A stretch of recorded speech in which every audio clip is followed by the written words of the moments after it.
Hello दोस्तों, इसके पहले वीडियो में अपने आवेश और आवेश के प्रकार ये सब जान लिया था। ठीक है, आवेश वाहक ये भी आपने जान लिया था कि क्या होते हैं। अब हम आपको लेके चलते हैं इलेक्ट्रॉन सिद्धांत की तरफ, यानी इलेक्ट्रॉन थ्योरी। तो अब इलेक्ट्रॉन थ्योरी क्या होती है? इलेक्ट्रॉन से ही समझ में आ रहा है कि यहाँ पर कुछ इलेक्ट्रॉनों के बारे में ही बताया जाएगा। तो देख लेते हैं कि इलेक्ट्रॉन थ्योरी में इलेक्ट्रॉनों के बारे में क्या बताया जाता है। तो आप सब जानते ही हैं, आपने पिछली कक्षाओं में पढ़ा ही है कि किसी भी पदार्थ का जो परमाणु होता है वो उस परमाणु में आपके मुख्यतः 3 मूल कण होते हैं। यानी आप ये कह सकते हैं कि लगभग मुख्यतः 3 मूल कण जो हैं इलेक्ट्रॉन, प्रोटॉन और न्यूट्रॉन, उन्हीं से मिलकर के हमारा पूरा का पूरा परमाणु बना होता है। तो उसमें एक सेंटर पार्ट होता है जिसको हम लोग बोलते हैं नाभिक,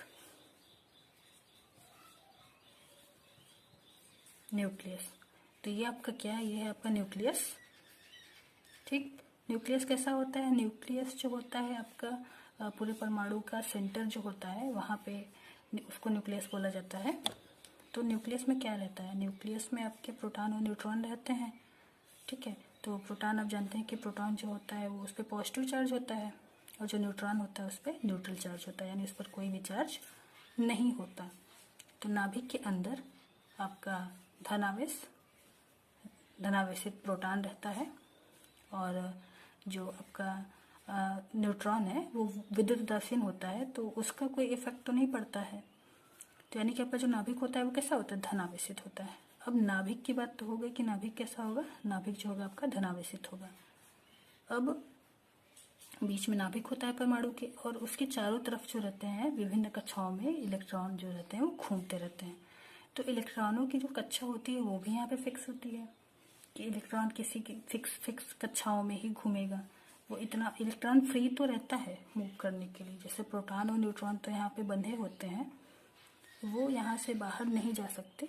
लेकिन जो आपके इलेक्ट्रॉन होते हैं, इलेक्ट्रॉन नाभिक में ना होकर के वो फ्री होते हैं, वो बाहरी कक्षाओं में घूमते रहते हैं। लेकिन वो इतने भी फ्री नहीं होते हैं कि वो अपनी कक्षाओं को छोड़ करके या फिर जहाँ उनका मन करे उन कक्षाओं में वो भ्रमण करें। ठीक, इसको आप दैनिक जीवन के एक एग्जाम्पल से ले सकते हैं कि एक बच्चे को, जो 8-10 साल का बच्चा है, उसे उसके घर वाले थोड़ा सा फ्रीडम दे देते हैं कि जाओ थोड़ा बाहर अपने दोस्तों के साथ खेल के आओ। लेकिन वो उस बच्चे को इतना भी फ्रीडम नहीं देते हैं कि नहीं तुम यहाँ से अपने किसी दोस्त के घर बहुत दूर चले जाओ और फिर वहाँ पे जा कर के खेलो। जैसे मिर्ज़ापुर में है तो वहाँ से तुम निकल करके मिर्ज़ापुर के किसी दूसरे सिटी में चले जाओ। यानी उसको इतनी फ्रीडम नहीं होती है, उसको हाँ थोड़ी सी फ्रीडम होती है कि जा कर के अपने पास पड़ोस में तुम खेलो।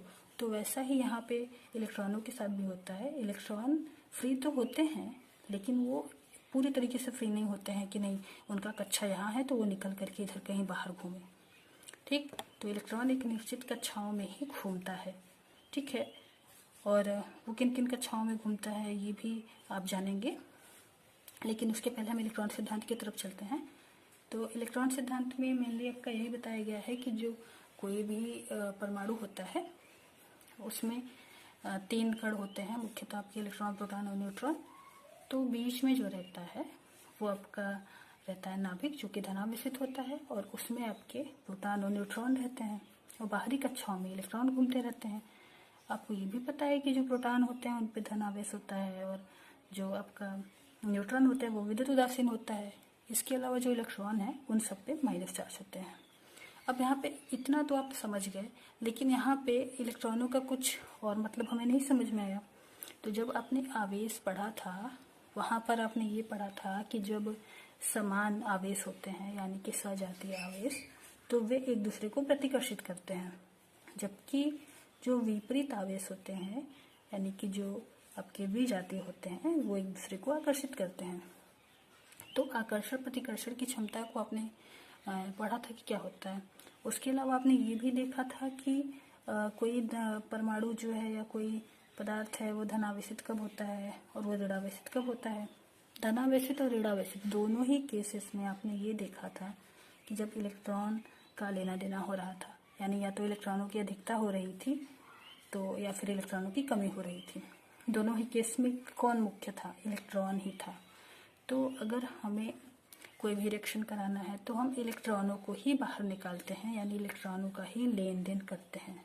ऐसा क्यों होता है कि सिर्फ इलेक्ट्रॉन का ही लेन देन होता है, प्रोटॉन और न्यूट्रॉनों का लेन देन क्यों नहीं होता? इसको हम अपने इलेक्ट्रॉन सिद्धांत में समझेंगे।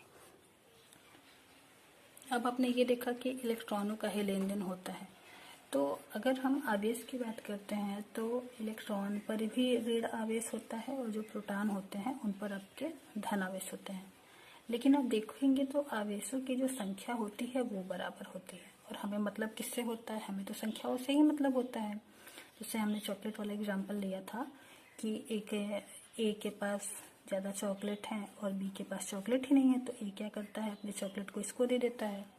ठीक, तो अब इसमें क्या है कि अगर चॉकलेट को दे रहा है तो ए के पास कमी हुई और बी के पास अधिकता हुई, तो ए पर धन आवेश और बी पर ऋण आवेश हुआ। तो हमने यहाँ पे ये देखा कि हमें सिर्फ संख्याओं से मतलब होता है।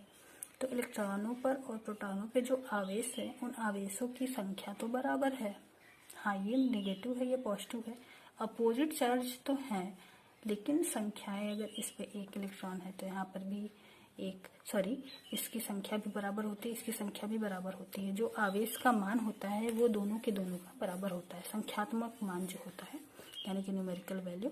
तो हम इलेक्ट्रॉनों की जगह प्रोटॉनों को भी निकाल सकते हैं, सिर्फ इलेक्ट्रॉनों को ही क्यों निकालते हैं? तो अब आइए इसका रीजन जानते हैं। जैसे आप इसको एक एग्जाम्पल से समझिए, आपको अच्छे से समझ में आएगा। ये हमारा जो यहाँ पे नाभिक है, यानी कि प्रोटॉन और न्यूट्रॉन, तो न्यूट्रॉन पर तो कोई आवेश है ही नहीं, हमें निकालना किसको है? जिस पर आवेश हो। तो हम प्रोटॉन की बात करते हैं, यानी यहाँ पर कौन है? प्रोटॉन है, और इलेक्ट्रॉन जो है वो बाहर घूम रहे हैं। अब हम ये देखते हैं कि प्रोटॉन काफ़ी अंदर है, प्रोटॉन यहाँ है और इलेक्ट्रॉन, फिर इसको अगर बाहर निकलना होगा तो इससे पहले ये कक्षा टाकना होगा, फिर ये, फिर ये, फिर ये, ऐसे ही क्या करेगा कि एक कक्षाओं को छोड़ करके दूसरे कक्षा में, फिर यहाँ से तीसरे में, फिर यहाँ से, तब वो बाहर निकल पाएगा। यानी प्रोटॉन को अगर कहीं जाना है तो उसको काफ़ी टाइम लगेगा। ठीक, इसको और भी दूसरे तरीके से समझ सकते हैं कि ये जो है प्रोटॉन काफ़ी पावरफुल इंसान है। आप जान ही रहे हैं कि जिस पर धन आवेश होता है या फिर इसके पास इलेक्ट्रॉनों की कमी होती है उस पर धन आवेश हो जाता है, तो धन आवेशित जो होता है वो ऋण आवेशित से ज़्यादा पावरफुल होता है। हालांकि ऐसा कुछ बताया नहीं गया है, लेकिन आप देख सकते हैं कि जो धनी होता है, यानी जो देने वाला होता है, वो हमेशा लेने वाले से बड़ा होता है। तो जो देने वाला कौन है? प्रोटॉन। प्रोटॉन के पास प्लस चार्ज है, यानी इसने किसी को दिया ही होगा। तो अब ये धनात्मक है, यानी ये धनी है, यानी कि ये ज़्यादा पावरफुल है। तो अगर ये अपने कमरे में बैठा हुआ है, ठीक, आप मान के चलिए कि ये जैसे मूवी वगैरह में होता है उसमें का ये विलन है, तो ये विलन है। तो अब विलन तो बाहर निकल के जाएगा नहीं। मान लो यहाँ से किसी ने इसको, यहाँ से कोई इंसान आया या फिर कोई दूसरा हीरो या फिर कुछ और कोई और भी आया जो कि इसको यहाँ से आकर के बोल रहा है कि नहीं नहीं तू बाहर आ, तुझमें ज़्यादा दम है तो दिखा। ठीक, तो ये क्या कर रहा है कि वो उसको चुनौती दे रहा है, प्रोटॉन को। लेकिन अब क्या है कि ये तो मेन है, तो ये खुद तो जाएगा नहीं। अब ये क्या करेगा कि ये अपने किसी जो इसके चेले चपाटे हैं उनको भेजने की कोशिश करेगा। यानी कि जो प्रोटॉन है, प्रोटॉन खुद उठ करके नहीं जाएगा, क्योंकि वो तो बहुत बड़ा आदमी है। जैसे आपको प्रधानमंत्री से मिलना है तो क्या डायरेक्ट प्रधानमंत्री आपके पास आता है? नहीं आता है ना। तो ऐसे ही अगर ये इस मूवी का विलन है और हीरो से मिलना चाहता है तो ये डायरेक्ट उसके पास नहीं जाएगा, बल्कि अब क्या होगा कि ये अपने कुछ आदमियों को भेजेगा कि नहीं जा तो उसको मार के आ। तो अब क्या होगा कि अब यहाँ पर इलेक्ट्रॉन जो रहेंगे वो निकल करके तुरंत ही बाहर चले जाएंगे। ठीक है, उनको जैसे भी थोड़ा सा फ्रीडम मिली, वो तो इसी काम के लिए होते ही हैं। ठीक, जो इस विलन के आदमी है वो तो इसी काम के लिए रखे ही गए हैं कि जब भी उनको मालिक का आदेश मिले वो जा करके बाहर मारपीट करें या उनके काम को देखें। तो अब क्या है कि इलेक्ट्रॉन जो है वो बाहरी कक्षा में है, इसलिए उसको वहाँ पर जाना ज़्यादा आसानी होगा। अब आप इसको एग्जाम्पल से ना समझ कर ऐसा समझिए कि इलेक्ट्रॉन यहाँ है आपका, ठीक, प्रोटॉन यहाँ है।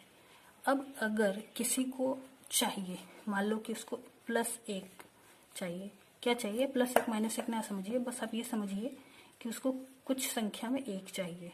ठीक है, यानी कि अगर प्रोटॉन है तो प्रोटॉन, न्यूट्रॉन है तो न्यूट्रॉन। कुछ उसको आवेश चाहिए जिससे वो अपने आप को धनावेशित या ऋणावेशित बना सके, या उसको ज़रूरत है, वो कुछ लेना चाह रहा है। तो अब क्या होगा कि प्रोटॉन जो है वो काफ़ी अंदर है, वो इस कक्षा को तोड़ेगा, फिर इसको तोड़ेगा, फिर इसको तोड़ेगा, तब वो बाहर निकलेगा। जबकि इलेक्ट्रॉन बाहरी कक्षा में ही है, तो इलेक्ट्रॉन को आसानी से निकाला जा सकता है। तो अगर आपसे ये पूछा जाए कि आदान प्रदान जब होता है तो सिर्फ इलेक्ट्रॉनों का ही क्यों होता है, तो आप आसानी से कह सकते हैं कि इलेक्ट्रॉन जो होते हैं वो हमारे बाहरी कक्षाओं में स्थित होते हैं और कम ऊर्जा लगा कर ही उनको अपनी कक्षाओं से बाहर निकाला जा सकता है। यानी इलेक्ट्रॉन को थोड़ी सी भी ऊर्जा दे दी जाए तो वो अपने कक्षक को तोड़ करके बाहर आ जाएंगे। जबकि प्रोटॉन नाभिक में होता है और नाभिक को तोड़ना काफ़ी मुश्किल होता है। आप देखते ही हैं एक एटम बम फटता है तो कितनी तबाही हो जाती है। अब सोचिए अगर एक न्यूक्लियस फट गया तो क्या होगा। अब इलेक्ट्रॉन सिद्धांत तो आप समझ ही गए होंगे। तो कुल मिला करके एक बार इलेक्ट्रॉन सिद्धांत को मैं फिर से एक्सप्लेन कर देती हूँ। तो क्या होता है इलेक्ट्रॉन सिद्धांत? इस सिद्धांत के अनुसार प्रत्येक पदार्थ परमाणुओं से मिलकर के बने होते हैं। आपको ये पता है कि प्रत्येक पदार्थ जो है वो परमाणु से मिलकर बने होते हैं, और प्रत्येक परमाणु जो है वो मूल कणों से मिलकर बना होता है। और प्रत्येक परमाणु के बीच का एक जो भाग होता है वो काफ़ी भारी होता है, यानी आप कह सकते हो कि मैसिव होता है, या फिर वो धनात्मक होता है, जो भी कहिए। तो किसकी बात हो रही है? नाभिक की बात हो रही है। तो इसको क्या कहेंगे? हम नाभिक कहेंगे। और नाभिक में क्या होता है? प्रोटॉन और न्यूट्रॉन से मिलकर के बना होता है जो हमारा नाभिक होता है। अब आप ये भी जानते हैं कि प्रोटॉन पर धन आवेश होता है और जबकि न्यूट्रॉन पर क्या होता है? कोई आवेश नहीं होता है, यानी न्यूट्रॉन हमारा आवेशहीन होता है। नाभिक के चारों ओर जो एक तीसरा कण होता है यानी इलेक्ट्रॉन, अभी तो हमने दो कणों की बात कर ली, प्रोटॉन और न्यूट्रॉन। अब जो इलेक्ट्रॉन है वो चारों तरफ कक्षाओं में घूमते रहते हैं। इन कणों को इलेक्ट्रॉन कहते हैं, ठीक है। और इलेक्ट्रॉन पर और प्रोटॉन पर दोनों पर जो आवेश होते हैं, आवेशों की संख्या होती है वो तो बराबर होती है। तो परमाणु में धन आवेश और ऋण आवेश जो है वो दोनों के दोनों बराबर है, यानी प्रोटॉन भी बराबर, प्रोटॉनों की संख्या भी बराबर और न्यूट्रॉनों की संख्या भी बराबर। प्रोटॉनों की संख्या बराबर और इलेक्ट्रॉनों की संख्या बराबर। न्यूट्रॉन जो है उन पे तो न्यूट्रल चार्ज है तो उनकी संख्या को हम नहीं बता सकते। तो अब क्या होगा? अगर धन आवेश और ऋण आवेश दोनों के दोनों बराबर मात्रा में होंगे तो आपका जो परमाणु होगा वो विद्युत उदासीन होगा, ठीक। तो जब परमाणु से किसी प्रकार का लेन देन होता है ना, एक परमाणु का दूसरे परमाणु से लेन देन होता है, तो वहाँ पर इलेक्ट्रॉनों का ही लेन देन होता है, प्रोटॉनों का नहीं। ये भी आपने देखा कि ऐसा क्यों होता है? क्योंकि इलेक्ट्रॉनों को कम ऊर्जा लगाकर ही उनके कक्षाओं से बाहर निकाला जा सकता है, जबकि प्रोटॉन को अपने नाभिक से बाहर निकलने के लिए बहुत ज़्यादा मात्रा में हमें ऊर्जा की ज़रूरत होती है। और नेचर का ये हैबिट ही है कि वो वैसा काम करना चाहती है जहाँ पर ऊर्जा कम लगे, ठीक है। तो अगर कम ऊर्जा में उसका काम हो जा रहा है तो ज़्यादा ऊर्जा क्यों खर्च करेगी। इसलिए लेन देन के लिए कौन उत्तरदायी होता है? यानी कि धनावेशित किसी पदार्थ के धनावेशित या किसी परमाणु के धनावेशित या ऋणावेशित होने का जिम्मेदार कौन है? तो वो है आपका इलेक्ट्रॉन। इस तरीके से आज की क्लास में आपने देखा इलेक्ट्रॉन सिद्धांत। तो अगर आपसे पूछा जाए कि किसी वस्तु के विद्युतीकरण के लिए क्या उत्तरदायी है, इलेक्ट्रॉन या प्रोटॉन, तो आप क्या उत्तर देंगे? इलेक्ट्रॉन। क्यों? क्योंकि इलेक्ट्रॉन जो है बाहरी कक्षाओं में घूमते रहते हैं और इलेक्ट्रॉनों को निकालना हमारे लिए ज़्यादा आसान होता है, जबकि प्रोटॉनों को नहीं। इसके आगे का हम देखेंगे अगली कक्षाओं में, ठीक। अगले वीडियो में हम इसके आगे का देखेंगे कि क्या होता है वैद्युत आवेश का संरक्षण और वैद्युत आवेश क्या होता है, सारी चीज़ों को देखेंगे। अगर अगर वीडियो अच्छा लगा तो लाइक और सब्सक्राइब करना न भूलेगा। Thank you.